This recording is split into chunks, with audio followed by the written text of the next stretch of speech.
morning. Good to see you. Good.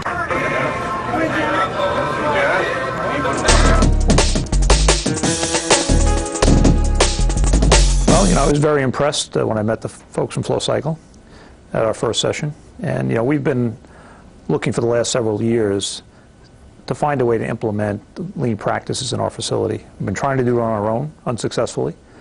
And based on what I heard, it seemed like Flow Cycle had the methodology, the tools, and the people to help us. Certainly the most efficient way to improve a company's cash flow or to make sure that it doesn't go out of business. My guest is John Bayless. He is the author of a new book called Managing Flow, Achieving Lean in the New Millennium to Achieve Gold. A wasteless enterprise is all about eliminating waste at every process, not just the constraints. If you're going to remain competitive in the new millennium, it's going to have to be focused on the total cost of running their business. To achieve this, we call it achieving a wasteless enterprise, bringing in your customers and suppliers so the entire enterprise value stream is connected together to understand how both customers, your operations and company, and suppliers can be successful together. You will find very, very shortly that I am the believer in the process. The main reason we chose them was because they had a passion for people.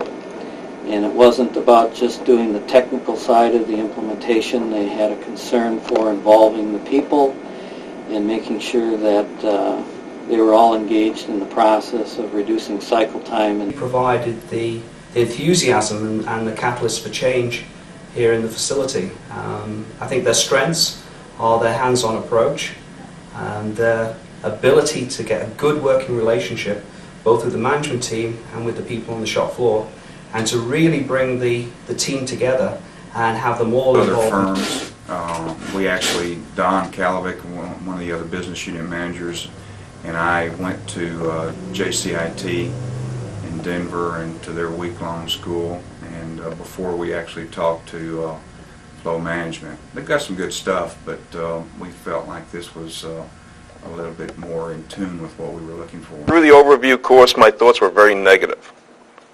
Words like, gee, that doesn't apply to what I do. That isn't our business. Those examples really aren't applicable. Someplace in the middle of the course, my brain began to work a little bit.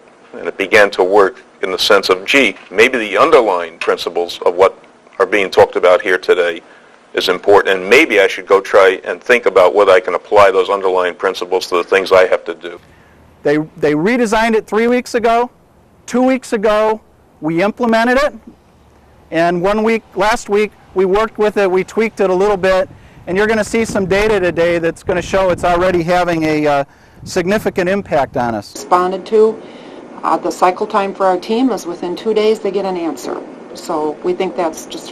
Change management accountability, I guess I think of how we reduced our inventories dramatically today here. We're used to be half of our shop was in inventory storage area. Today, very little of it is in inventory storage. It's point of use, only only have what we need for the period of time now. We used to have an inventory here of raw goods of over $6 million, and that's now way less than half that amount. Our overtime tremendously.